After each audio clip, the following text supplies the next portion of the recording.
Hello guys, it's John. Welcome back. It's been a while since I made a video. As I said in the last one, the book that I've been reading this week is a bit more dense, and also just I've been a little bit busy with work and other things this week, so I haven't had time to do like two videos in one week. But I am back, and hopefully I will make another video in less time than it took to finish this one. So, my book for today that I just finished this morning actually was History of Lan Na by Sarassawadee Ongsakul. And this one, I think, well, okay, so far, everything that I've read, I can say I wholeheartedly recommend to just about anyone, whether or not you have a particular interest in the places that I've been talking about. This one, it's not as much, um, mostly because this reads as being very much aimed toward a Thai market, and it's I think it has been translated into English, not so much to reach a wider scholarly, English-speaking market, as well. I'm not exactly sure why it was translated into English, to be quite honest with you, because as a detailed, as a detailed history of the Kingdom of Lan Na, I don't think it necessarily succeeds. Um, if you're not familiar with wider Thai history. So, as an introduction to the region for someone like me who might not be very familiar with the with the background information, uh, it's a little bit of a challenging read. There are a lot of place names and historical figures names here that it's kind of taken as a given that you will already be familiar with, and you won't be if you're not from Thailand. I certainly wasn't familiar with most of them. There were a few that I had heard of before. Kings Rama the Third through Fifth I had heard of, and I was familiar with, but for most of them, nah, not really. The same with the place names. Naturally, Chiang Mai as the center of the Lana Kingdom comes up quite a bit. There are a few others that also come up that I had heard of, like Chiang Rai, Chiang Kang, Chiang Tong, but mostly I had heard them because I'd been to them. And if you haven't been to them, they're it's just not going to register with you what's going on. Um, that is more of a problem at the beginning of the book than it is later on. As it approaches the present, the sources get a little bit more detailed. The stories involved become more become easier to follow because it's not just based on a list of kings. But it is it's a challenge throughout the book. But still, I mean, there's not much available in the English language on the history of Lan Na. So the fact that this book is here is itself it's a valuable thing, regardless of any problems I may have with this book. One of the other things that I noticed that I I think it's not so much the author or even the translator's issue as the publishing house, which, by the way, this is printed by Silkworm Books in 2005. Silkworm Books is Silkworm Books is a publishing house in Chiang Mai, and it specializes in Southeast Asian books translated into English. So it makes sense that they would do this. Um, but there were a few times when it seemed like things were left out. For example, there was one point where a sentence ended on one page, and on the next page, an entirely different sentence continued. And it seems like maybe half a paragraph might have been skipped, or who knows, maybe a full page was skipped. It's impossible to tell. But either way, obviously, the copy that they were printing was not fully complete. There were some problems from a technical basis with the book itself. Um, so on to what this talks about and why this is still valuable. For one, it's valuable because, as I said, there simply is not very much information on the Lan Na Kingdom, which is northern Thailand, the area centered around Chiang Mai, also going up into the Shan state of northeastern Myanmar, and a little bit into what's now the Shiwangbana region of southern Yunnan, which is still to this day mostly inhabited by Dai people who are ethnically related to the northern Thai, and at times also controlled what's now Laos.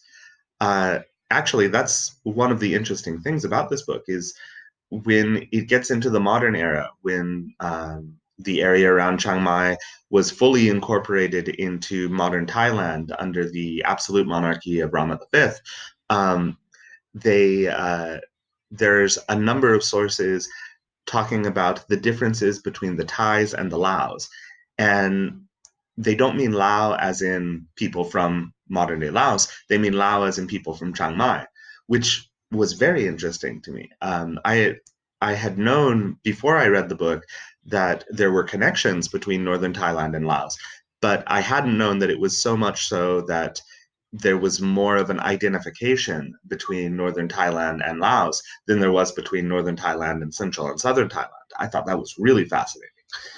Um,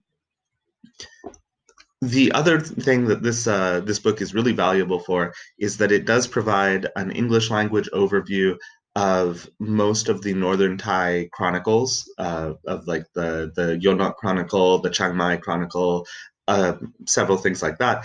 All of which, as far as I know, have not really been translated into English, and certainly have not been analyzed in English to the level that they are analyzed here.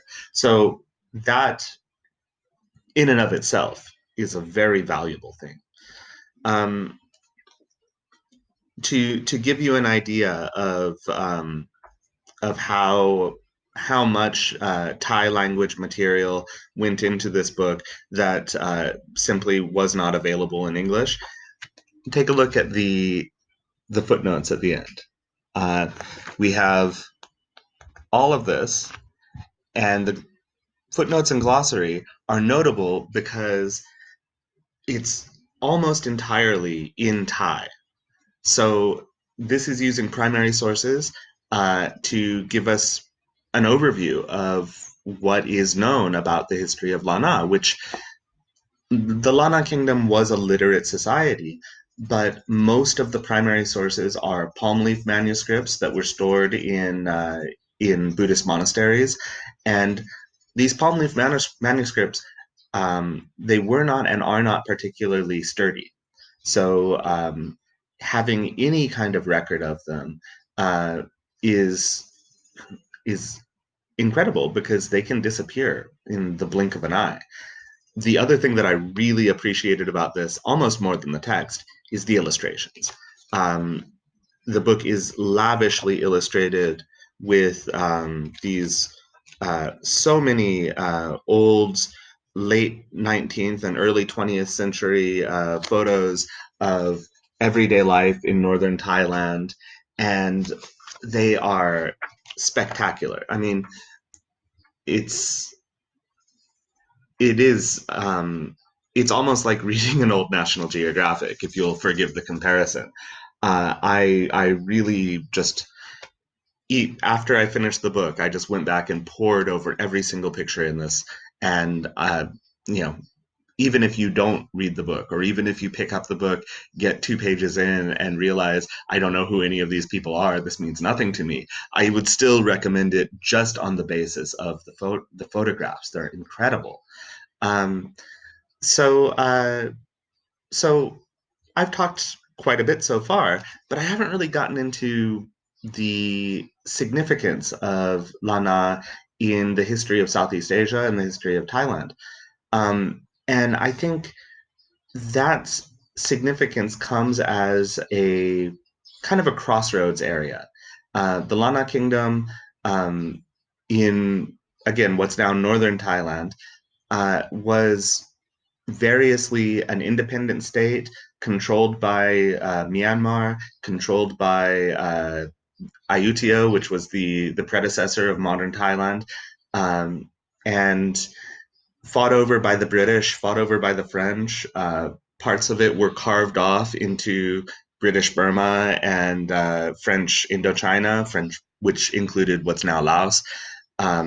The Sichuanbana region, as I referred to, or as I mentioned earlier, was eventually taken over by China and is still part of the Yunnan province today. And yeah, it's kind of interesting to see this sort of isolated, mountainous, landlocked state and follow it as it waxed and waned in power, and as it was constantly trying to play more powerful neighbors off of one another, whether it was the Burmese and the Ayutthians, or whether it was the British and the French, or whether it was the Chinese. There were constant. It was a constant struggle to maintain some kind of independence, or even if not independence, at least some kind of cultural continuity.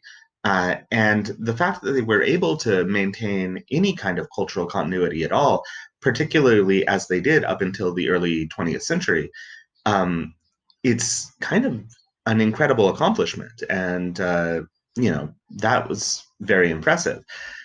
The other thing that really struck me, though, about this is that it did not shy away from the negative sides of this. A lot of times, when you read history books like this one, they're written from a very nationalistic slant. And this one was to a certain extent. It's true that the Burmese were definitely always portrayed as the bad guy, which jives with Thai history and historiography, because those two countries have always had a rivalry. Whereas Ayutthaya, the predecessor of modern Thailand, was usually presented as the good guy, even though from an actual Lan Na perspective, probably both sides would be considered foreigners who were trying to take over the country. So at the time, there might not have been quite so much of a distinction as this book draws. But it's still kind of an interesting thing, because it does show occasionally Lana people resisting Thai dominance.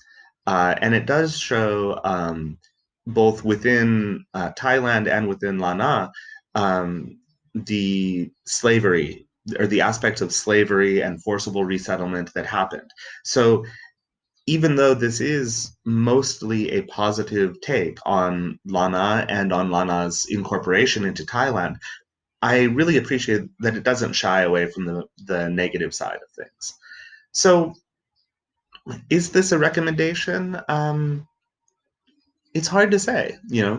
If you are familiar with the broad strokes of Thai history, if you have heard of these places, these people, yeah, absolutely. It might not be it might not be the most interesting reading, but it will be valuable reading. If you don't know who any of them are, and you have access to Wikipedia, if you still want to read it, I would highly recommend having Wikipedia open in one tab of your computer while you're reading, because even though there are a lot of footnotes, as I showed you before, they all go to Thai text, and I can't read that. And I think probably if you're watching this, most likely neither can you. So, yeah, keep Wikipedia open to look these people up, because you're going to have problems um, you know, if you don't know who they're talking about.